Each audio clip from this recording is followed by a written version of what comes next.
ఓం నమ శివాయ. కార్తీక పురాణము 8వ అధ్యాయము. శ్రీహరి నామస్మరణ ధన్యోపాయము. ఆజామీళుని కథ.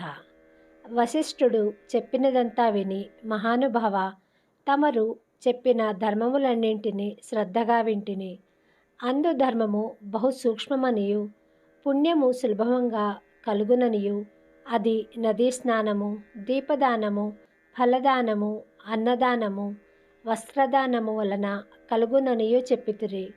ఇట్టి స్వల్ప ధర్మముల చేతనే మోక్షము లభించుచుండగా వేదోక్తముగా యజ్ఞ యాగాదులు చేసిన గాని పాపములు పోవని మీ వంటి మునిశ్రేష్ఠులే చెప్పుచుందురు గదా.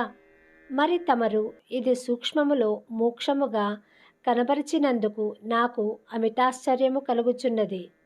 దుర్మార్గులు కొందరు సదాచారములను పఠింపక వర్ణశంకరులై రౌరవాది నరకహేతువులగు మహాపాపములు చేయువారు ఇంత తేలికగా మోక్షము పొందుట వజ్రపు కొండను గోటితో పెకలించుట వంటిది.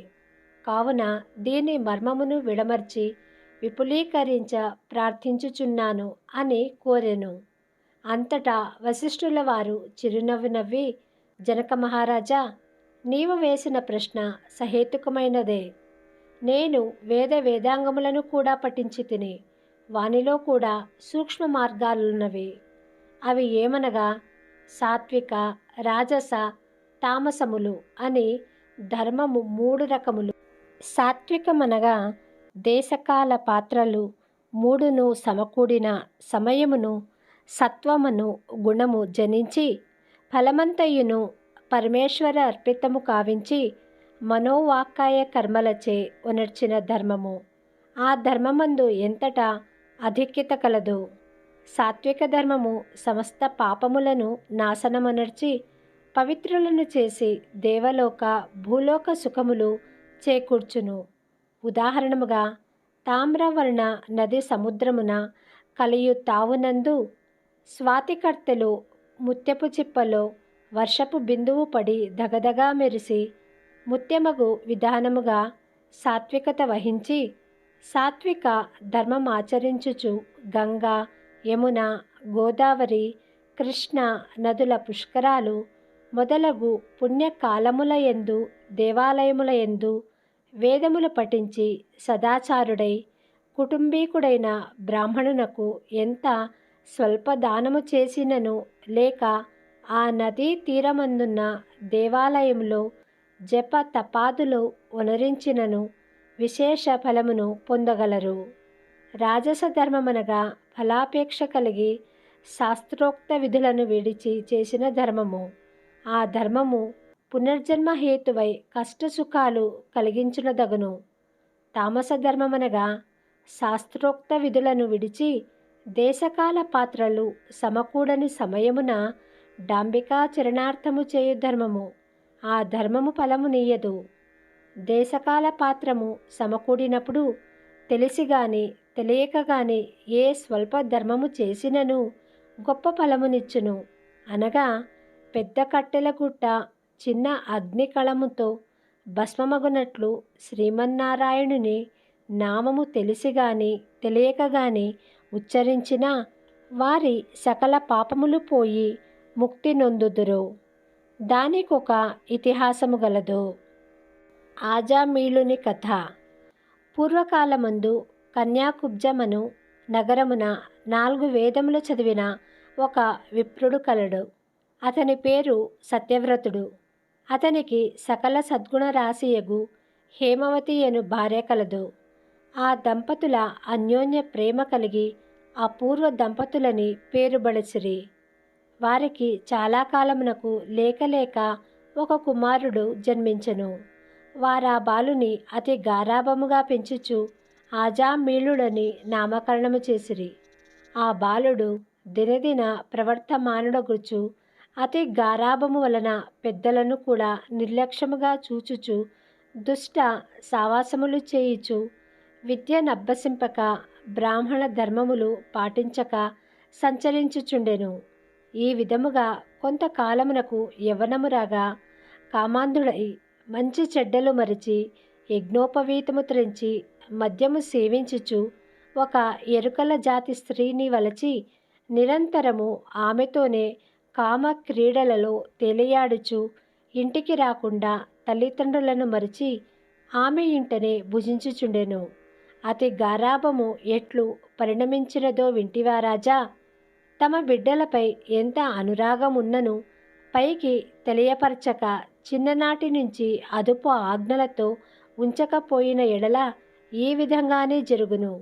కావున ఆజామిళుడు కులభ్రష్టుడు కాగా వాని బంధువులు తనని విడిచిపెట్టిరి. అందుకు ఆజామిళుడు రెచ్చిపోయి వేట వలన పక్షులను జంతువులను చంపుతూ కిరాత వృత్తిలో జీవించుచుండెను.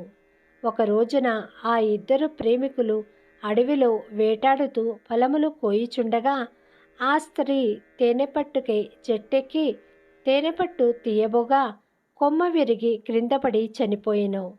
ఆజామిళుడు ఆ స్త్రీపై పడి కొంతసేపు ఏడ్చి తరువాత ఆ అడవి యందే ఆమెను దహనము చేసి ఇంటికి వచ్చెను. ఆ ఎరుకల దానికి అంతకుముందే ఒక కుమార్తె ఉండెను. కొంతకాలమునకు ఆ బాలికకు యుక్త వయస్సు రాగా కామాంధకారముచే కన్ను మిన్నుగానక ఆజామిళుడు ఆ బాలికను కూడా చేపట్టి ఆమెతో కూడా కామ క్రీడలలో తేలియాడుచుండెను. వారికి ఇద్దరు కొడుకులు కూడా కలిగిరి. ఇద్దరు పురిటిలోనే చచ్చిరి. మరుల ఆమె గర్భము ధరించి ఒక కుమారుని కనెను. వారిద్దరూ ఆ బాలునికి నారాయణ అని పేరు పెట్టి పిలుచుచు ఒక్క క్షణమైన ఆ బాలుని విడవక ఎక్కడకు వెళ్ళినా వెంట పెట్టుకొని వెళ్ళుచు నారాయణ నారాయణ అని ప్రేమతో సాకుచుండిరి. కానీ నారాయణ అని స్మరించిన ఎడల తన పాపములు నశించి మోక్షము పొందవచ్చునని మాత్రము అతనికి తెలియకుండెను. ఇట్లు కొంతకాలము జరిగిన తర్వాత ఆజామిళునకు శరీర పటుత్వము తగ్గి రోగగ్రస్తుడై మంచము పట్టి చావునకు సిద్ధపడియుండెను.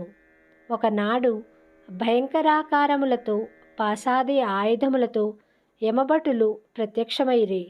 వారిని చూచి ఆజామిళునకు భయము చెంది కుమారునిపైనున్న వాత్సల్యము వలన ప్రాణములు విడవలేక నారాయణ నారాయణ అనుచూనే ప్రాణములు విడిచెను. ఆజామిళుని నోట నారాయణ అను శబ్దము వినబడగానే యమభటులు గడగడా వణకసాగిరి. అదే వేళకు దివ్యమంగళకారులు శంఖ చక్ర గదాధరులు అగుచు శ్రీమన్నారాయణుని దూతలు విమానములో అచ్చటికి వచ్చి, ఓ యమభటులారా, వీడు మావాడు, మేము వీనిని వైకుంఠమునకు తీసుకొని పోవుటకు వచ్చితిమి అని చెప్పి ఆజామిళుని విమానమెక్కించి తీసుకొని పోచుండగా యమదూతలు, అయ్యా మీరెవరు? వీడు అతి దుర్మార్గుడు, వీనిని నరకమునకు తీసుకొని పోవుటకు మేమిచ్చటికి వచ్చితిమిగాన వానిని మాకు వదులుడని కోరగా విష్ణుదూతలు ఇట్లు చెప్పదొడంగిరి. ఇట్లు స్కాంద పురాణాంతర్గత వశిష్ఠ ప్రోక్త కార్తీక మహాత్మ్యమందలి 8వ అధ్యాయము 8వ రోజు పారాయణము సమాప్తము. శంభో శంకర.